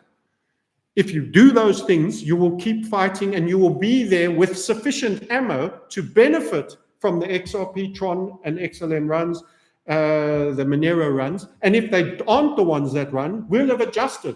And it will be ABC token, that is the new chosen one, that will be in a run. But those have long-term, weekly, monthly, macro, HVF method structure, the highest technical element that I trust by a whole number of levels higher than Head and Shoulders and other methodologies and technical analysis. Those are going to be winners. And you saw that first surge on XRP. We've been talking about XRP a long time, but people got angry because it didn't happen when they wanted it. We talked for a while about XRP. You remember this. We walked the desert for it, and then it started twitching. We have our alerts. The tripwires started buzzing. Boom, boom, wash. 60 cents. 60 cents to $3. It's not quite what you were used to from 2017. It was a great, great move. Most of it sold 336 in there, up top on that wick. I sold that wick. HVF Method did that for me. I sold that wick right in there, and then it fell to 160. That's it. That's my move. That's literally that's my crypto history for this entire cycle, almost. I mean, of good things anyway. That's most of it. You saw how Tau failed, so we own always our failures. I think let's have a look at it, because we said, hey, this guy's trying to build something. We should cover it, because I don't think that materialized in the end. But the minute it stopped doing what we expected to do, we drop it like a dirty sock. Okay, we start out thinking you could do this, then you don't, we're out. And we're out quickly.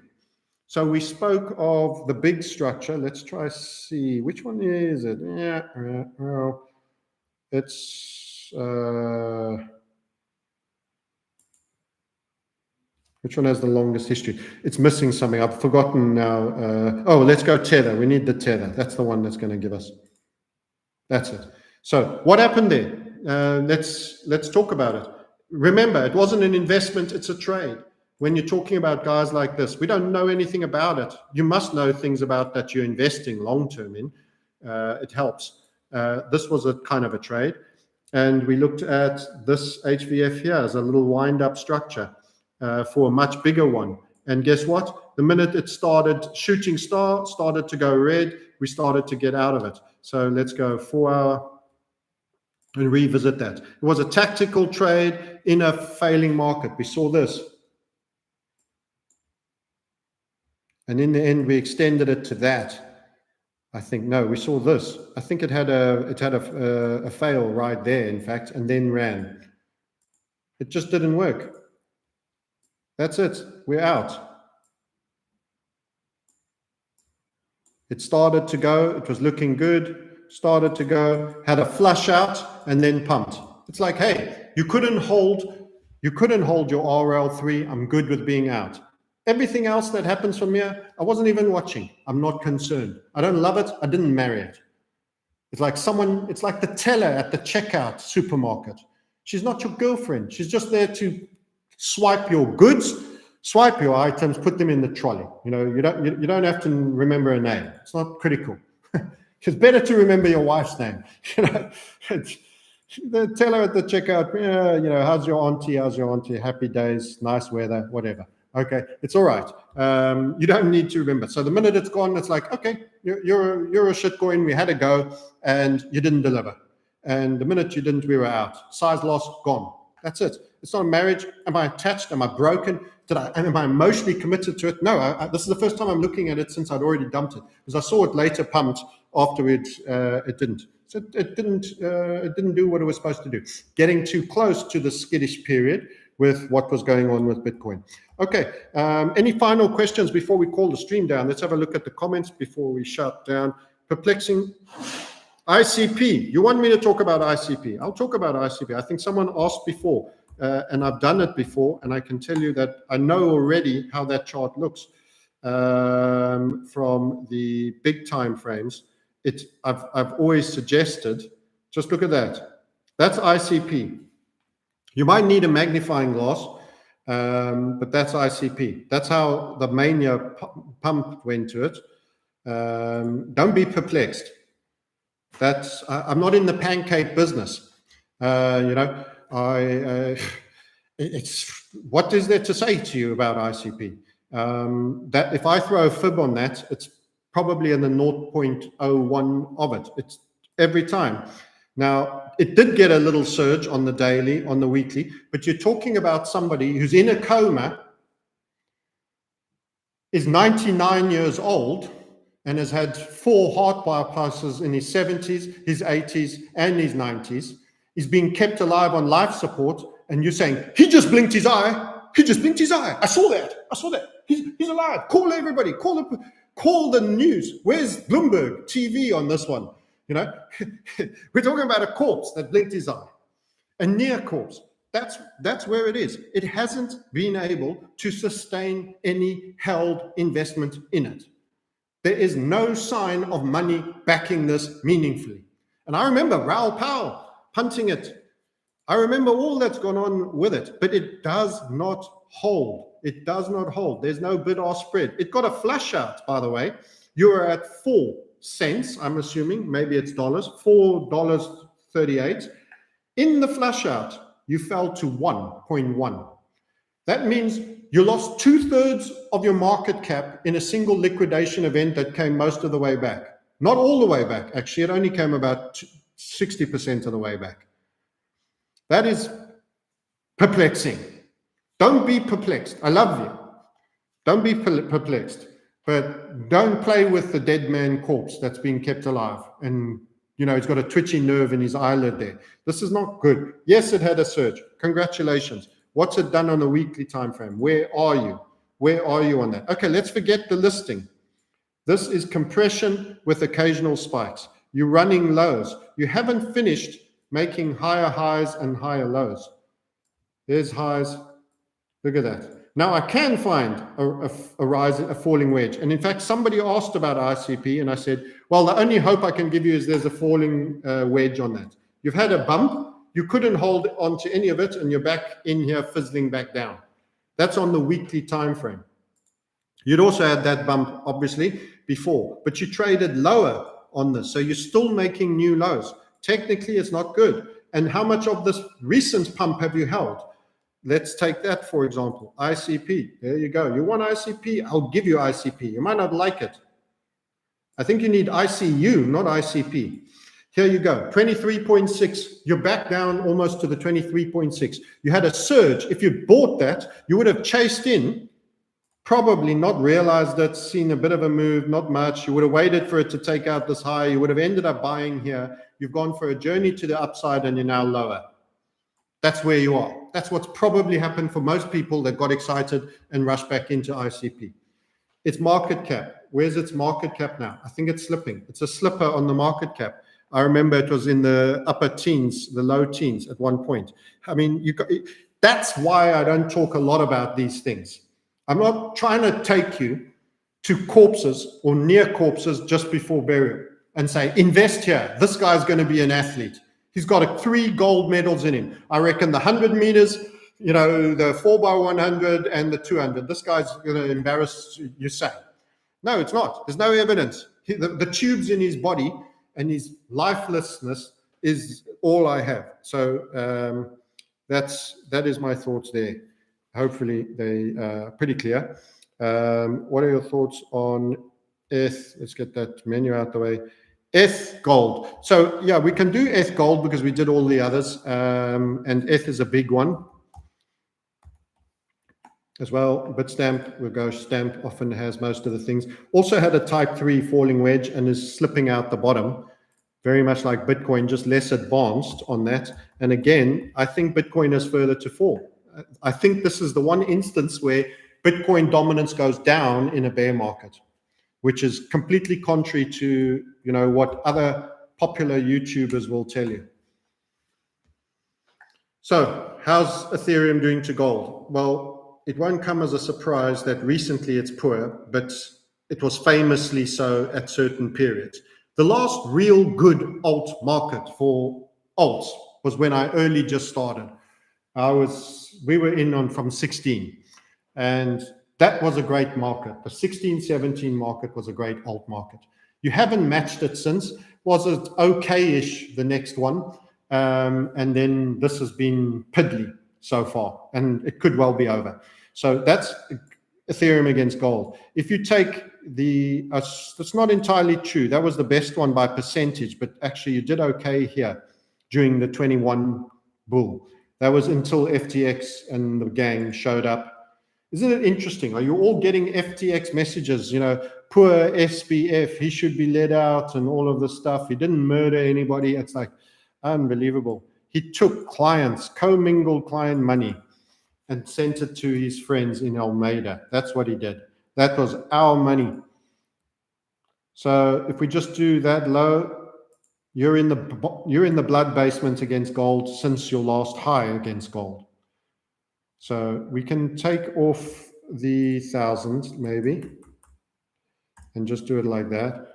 So you actually got, you needed 2.67 gold ounces. Jeez, I would never have made that trade, I can tell you. You needed 2.67 gold ounces to get 1 Ethereum at its high there. Now you need less than 0.7. That is a harsh reval as well. Remember, log scaled. Again, this is log scaled. It's a harsh reval. You measure this. This is your high beta. And don't let them, volatility is a feature. Volatility is a feature.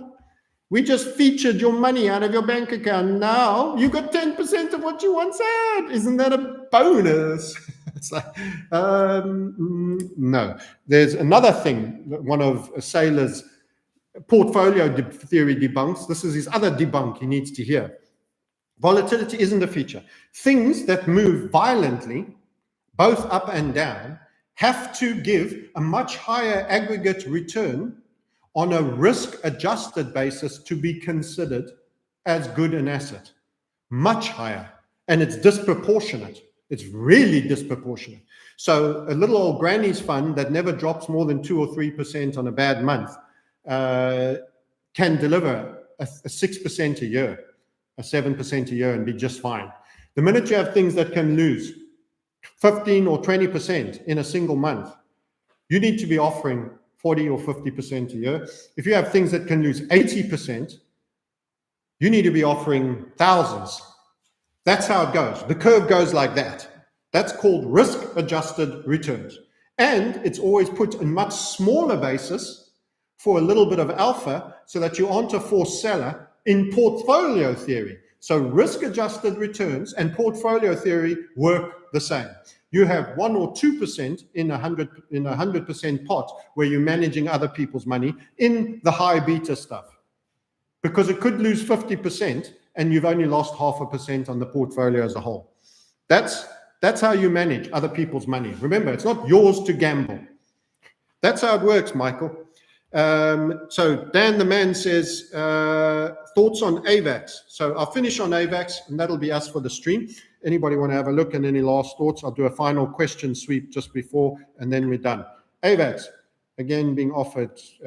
It's in the similar category, you see, to, I'll put on a T to see if we can get more history.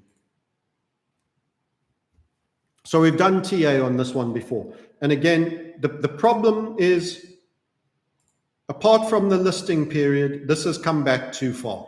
It's come back too far. It's got to show you real strength during the weak periods. It's not how much it can surge and pump. Show me what it's done during the weak periods. Has it got a spine or is it a jellyfish? It's just going to flop and flatten like a pancake on the floor when you let it drop. No, that's not what BNB or Tron has done. Go and compare them in terms of relative strength. Those are two alts that I've just dropped on you right now, and they aren't doing the same. Go and do that. Change this chart. BNB. Let's just take, and I'm no fanboy. It's an exchange token at the end. So nothing particularly to like, although there is a chain on that. Now, if you pull these two and we sync them, let's take all the draws off, and we're comparing AVAX to a macro cap that tends to not go down so much. And we've got them under each other. You see what I've done there? The 2021 is under the 2021. So thank you for your super chat and your question, by the way. We always say thank you and we're very grateful. That's where we are.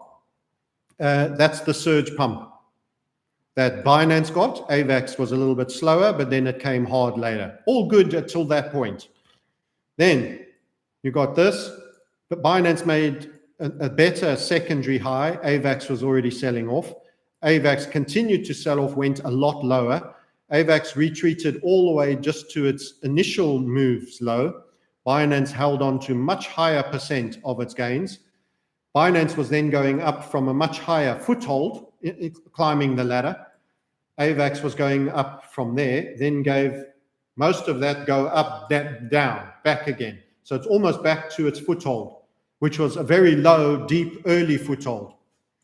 During this period, Binance actually went higher and only now is trading a little bit down and actually made $1,000 at one point. And we saw that. We had an HVF. We called it and said that's going to do it. In the community, we discussed it. I don't think I made a specific video for it here on Crypto Sniper. Most of the content I do talking about crypto doesn't have time to make it to Crypto Sniper. We're getting ever more time squeezed. That's why we're doing live streams as well. Give us a thumbs up if you like the live stream. And you prefer that, and taking some of your questions to, just to deal with it. So I thank you again, Dan, for that. When would you start DCAing into XRP or Tron? I would, listen, the value of DCA is, it's not really, it's more about getting the system in process and started than calling the bottom. The actual fact, the interesting thing with DCAing is that you don't want to start DCAing at the bottom. You've missed a chance to accumulate. Do you hear what I just said? If there's a U-shaped bottom coming, or a V-shaped one, it doesn't matter on the shape. If there's a bottom coming, and I say DCA is not a bad thing. So let's take something that has gone up and then back down again. I don't know, let's maybe see what Apple stock has done. If you do a DCAing into something, let's take this period here. If you start dollar, it's selling off. You are here, and it's going to go up in the future. We know Apple goes up in the future. If you start DCAing, you don't want to start here, because then you're only adding units on the up. You actually want to start while it's selling off. You almost want to start here, because you'll be adding more and more units each time. And it's about the process and the system. And then you'll be adding each week, each month. This is a monthly chart. Each month you're coming up and you're buying Apple shares. And then when you started, Apple was $21. Let's say that's 21. You've been buying all the way below $21 right down to 14. And if it's the same $1,000, you're getting more and more Apple shares. And you've been waiting up. You want it to keep going down and you want to keep DCAing. If you're confident, it's turning around. And for me, my confidence is high for Tron, XMR, and XRP on the HVF. You can start now. The longer it's going cheaper, the more you're getting. And that ensures you get all of this, the cheaping, averaging down your entry price. You want to keep averaging it down and increasing your size, averaging down. The minute it starts going up, your averaging is actually being pulled up. So that's the problem people that inverse pyramid entries on leverage trades chasing a pump do. It kills them because the average cost keeps climbing and they put bigger size as they become more confident. So their average purchase in price keeps going up. And then they've got a massive position and they're barely above their entry point because they've kept whaling in. And then small 5% move, even though the move's been going for 50% and they killed. You want the inverse of that. No leverage, whaling in all the way through on a monthly basis on your DCA. And that would be, I would put that holy trinity of XRP, Tron, and XMR, Monero in there. So thank you again for the super chat. And that is probably that. Final sweep of the general chat. You can, book a call if you want to become part of the community and find out. We've put up our portfolio stamp, which shows which allocation. This is something you should all have. This is free and I'll give it to you for value. But this is the kind of thing we talk about. I actually had a community member speaking to me today following coming on board, and he had a intro call. It's not typical, by the way. So I don't want to suggest that it is. Whoops, let's do this. I'm hoping that this portfolio thing will show. I didn't mean to open my signal, all that. Damn. I've got to find the portfolio stamp. Let me quit the screen share and just get it before I reveal things I don't want to reveal. There is a portfolio stamp that I have, and basically it says gold and miners. Well, precious metals and miners is 50% of what you do. That's what it should be. Let me find it and I will show it, and I'll be reposting it to the community because I was discussing that today, and I think people need to see it again today. This is my, if you are in my hedge fund, this is what you would have. Let me just open quickly. All right, let's go back to share screen. Entire screen, let's go. And pull that item up. Hide. Yeah, that's it. Can you see that? Let me just wipe the face clean. 50%. This is the epoch for capital preservation, not return on capital, return of capital. Physically holding precious metals, 35% of that is in gold, silver, and platinum. Gold being at least 20% of it, 15 in silver, or if you want to have some platinum, 13 and 2 or 12 and 3, as you like. That's it. Then equity, China A50, macro HVF, Singapore Straits Index. We've done this on the YouTube channel, macro HVF. You DCA in there, or you put a lump sum, and your cryptos there. But right now, would I be rushing to put the crypto share on? If you're just establishing this portfolio, no, you can wait. If you're DCAing, as per the question that Dan the Man asked, very generous, thank you indeed. You're almost embarrassing me with your kindness. Dan the Man, that's what I would do. I would wait for lower.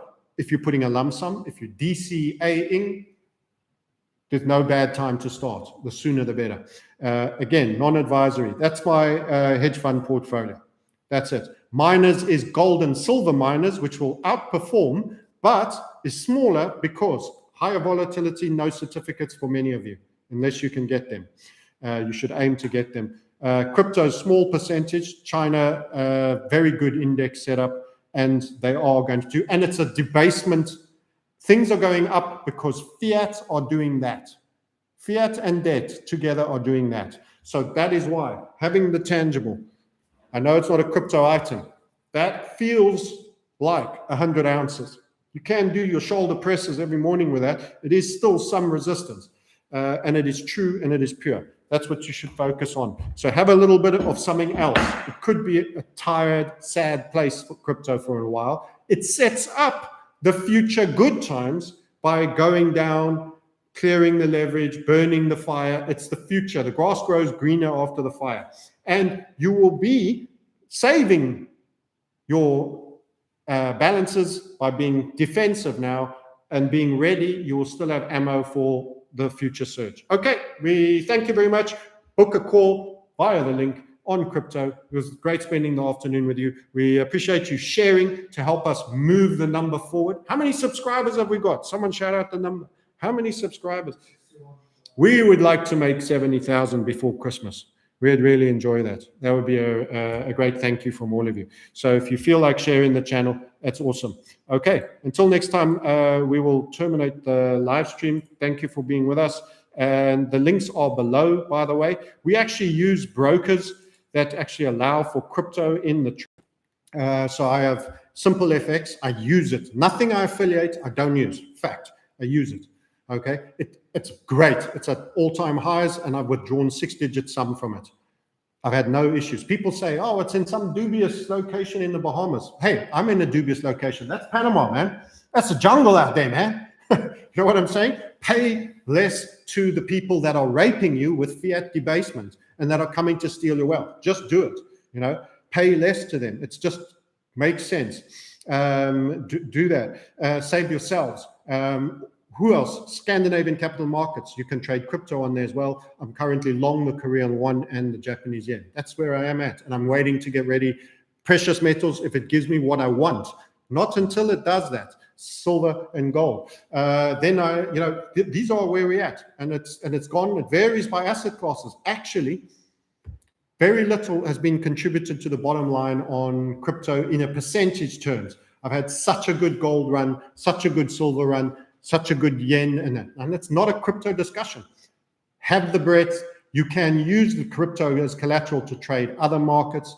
You can realize that it's a big old world out there. There's other categories. Don't be siloed. And there's something good happening somewhere else when something bad is happening in your current space. That's how it works. And trade method. And if you want to really implement correctly, you can watch us implement live with you and communicating it through our unique Sniper Circle community, which is only premium. Thanks a lot. We'd love you and leave you. Play safe out there. Don't get burned. Stay in the game. That's your job. Your job from me to you, for your family, for your wives, your children, your kids, your future wealth, for fighting back against these status bastards. I need you wealthy, strong, healthy, of sound mind, with good money. That's what I want for you. And you need to really, really think about, don't do damage. You can't be, oh, I'm great on attack, I don't do defense. Without defense, you get obliterated. Defense comes before anything else. Defense comes for anything else. Okay, till next time, I salute you and love you. Bye-bye.